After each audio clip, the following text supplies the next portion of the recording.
sebelah sini. Tuh, bentar dulu, jangan gerak dulu. Tuh, kita kemari. Kemari dari situ nggak? Nah, berbelok. Nah, tuh. Taruh. Kapan? Kapan? Maju.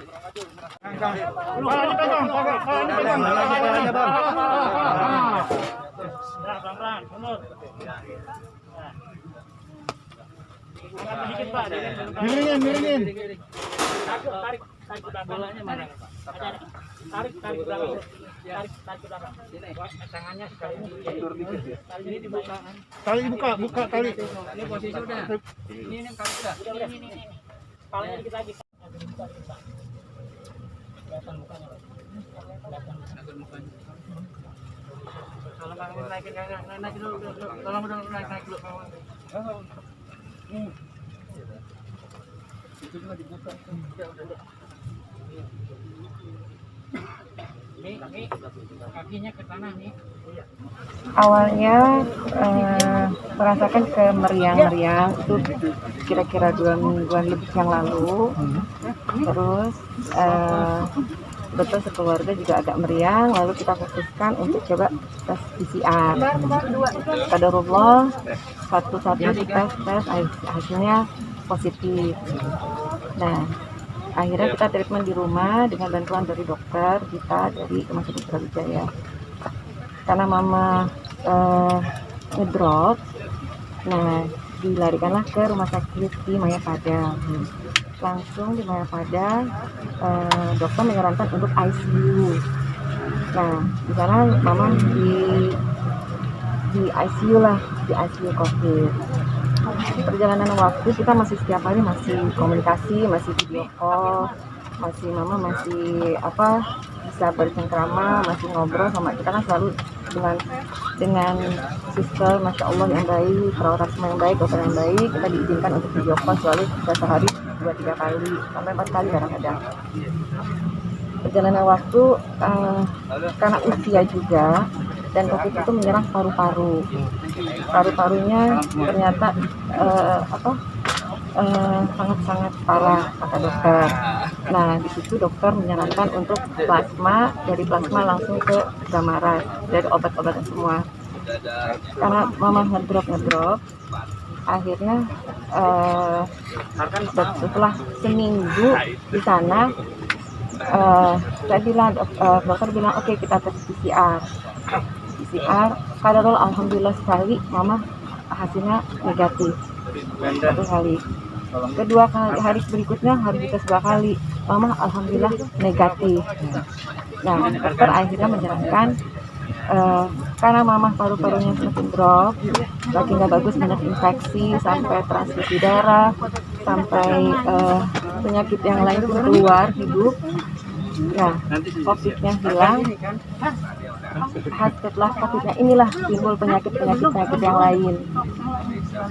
Dan dokter menyarankan karena sudah negatif, pindahlah dari ICU COVID, dipindahkan ke ICU yang bersih. Jadi bukan non-COVID. Jadi mama sudah pindah di situ dan dokter menyarankan lagi karena ngedrop, qadarullah mama harus pakai ventilator. Nah, setelah mama pakai ventilator, komunikasi kita berkurang, tapi dokter keep in touch sama perawat kita.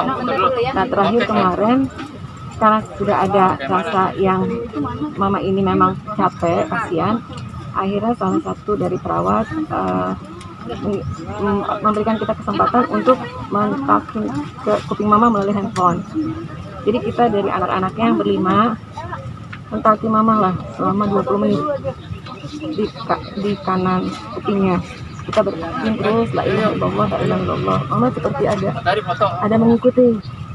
Karena saya bilang kata terakhir itulah yang akan didengar, akan diucapkan. Jadi kita bertakbir untuk la ilaha illallah.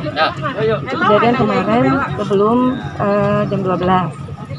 Setelah kata perawat, mama sudah capek, ini aja kita stopkan dulu, akhirnya sudah selesai.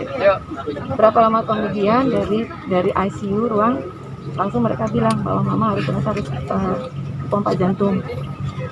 Nah, dari situlah kita langsung semuanya Karena kalau misalnya kita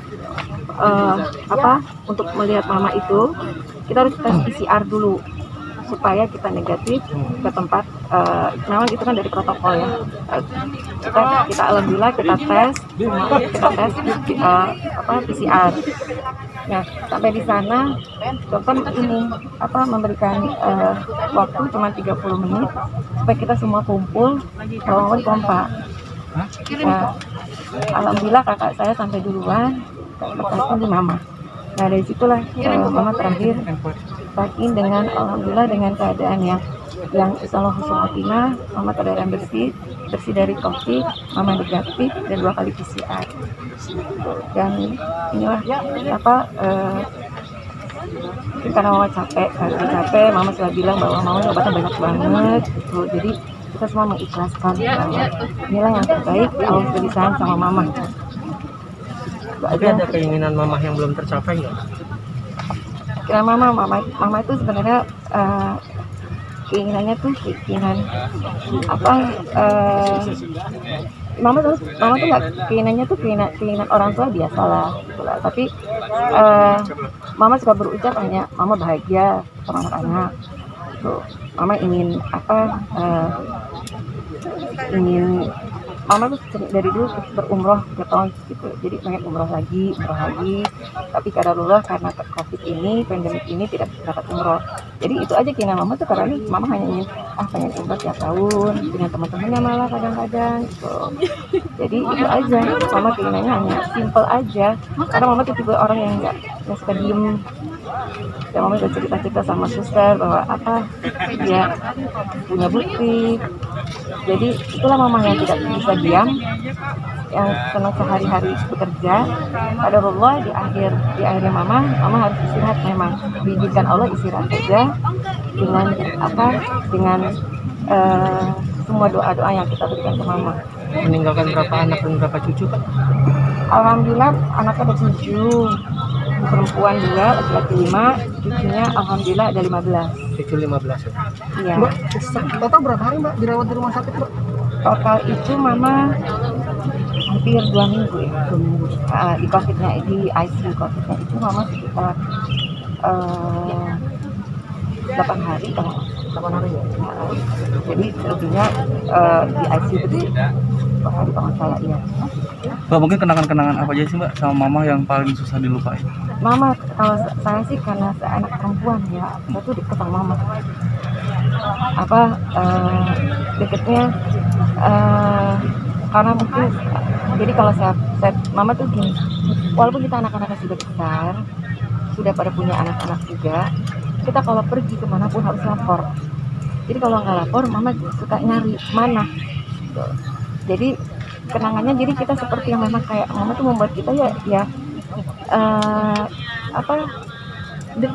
Kita weekend selalu ketemu, terus nggak pernah kita jauh, kita komunikasi selalu gitu. Dan mama tuh paling senang dress code. Jadi baru jadinya harus dress code. Kalau kita lebaran dress code, ketemu sana harus dress code. Dia senang sekali dengan kekompakan. Jadi kenangan saya sama mama ya, beberapa kali saya berangkat ibadah sama mama, berdua lah, bertiga, senang aja dianya. Walaupun terakhir ibadah dengan mama umroh itu mama pakai kursi dorong, tapi menikmati aja dianya. Alhamdulillah ya Allah. Tentu sebelum pandemi ini itulah terakhir mama ibadah umroh dengan menggunakan kursi dorong. Tahun berapa umroh terakhir? 2019. COVID itu kan 2020 kan. Jadi kita pulang tanggal 6 Januari 2020. Seminggu kemudian, kalau nggak berapa minggu kemudian COVID pandemi. Jadi itulah terakhir mama berangkat umroh. Mbak, kalau kerjaan sendiri gimana mama? Apa masih ada di akhir sebelum sakit, apa masih kerja atau gimana gitu? Atau sinetronnya atau gimana gitu? Mama terakhir sebelum pandemi kayaknya masih sinetron yang sama Roy, mama tetap Roy gitu. Jadi mama masih sinetron padahal masih pandemi. Terus mama masih usaha hijab jadi masih usaha baju kerudung, terus baju muslim, karena mama memang senang mendesain, senang pameran. Walaupun kita anak-anak bilang mama jangan pameran, capek, tapi buat mama bukan soal hasil dihasilkan dari pameran itu berupa nominal, kebahagiaan dia yang tidak bisa dapat dari segi nominal itu. Jadi kita anak-anaknya ikhlas aja, kalau mau apa yang mama mau silakan, apa mama nggak mau silakan, kita ikhlas aja, tapi kita terus dampingi dan mensupport. Bisa dibilang aktif dalam semua kegiatan yang mama kerjakan. Masya Allah, ya Allah, tentu mama itu di party, di HIPMI, di Indojalito, di banyak kalau pengajiannya dengan di pengajian Habibi, banyak. Jadi hari-hari mama tuh lebih sibuk dari anak-anaknya. Malah kadang-kadang gini, mah kita mau ketemu, mama ada waktunya kapan? Jadi kita nanyain jadwal ke mama, bukan mamanya jadwal ke kita gitu. Jadi itulah kesibukannya. Makanya pada saat pandemi dan akhir daripada semuanya, mama istirahatnya di rumah sakit. Memang Allah lebih sayang gitu, biar udah silahkan aja gitu. Dan ya itulah bersyukurnya saya gitu, bahwa mama itu tidak mengeluh dalam soal yang lain, enjoy aja dia, karena dia tahu anak-anaknya itu sayang, memperhatikannya, dan anak-anaknya juga walaupun anak-anaknya berada di mana-mana, maksudnya tinggal di luar, tapi alhamdulillahnya sekarang ini komunikasi dengan video call itu selalu berjalan. Terima kasih Mbak. Oke, doanya Mbak. Ya, doanya. Saya mendoakan bahwa sebelumnya saya minta maaf lahir batin dan rohani kepada semuanya, teman-teman mama, sahabat mama, keluarga mama. Maafkan ibu saya karena tidak hilaf daripada kesalahan.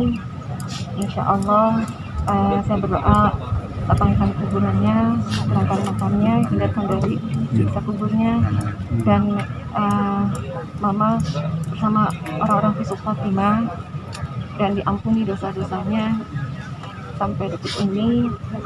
Dan apabila ada yang memang seperti yang memang kewajiban kita seorang muslim, mengingatkan ada yang berhutang, maksud mama punya hutang, silakan saya sebagai anaknya insya Allah akan kewajibannya akan kita penuhi.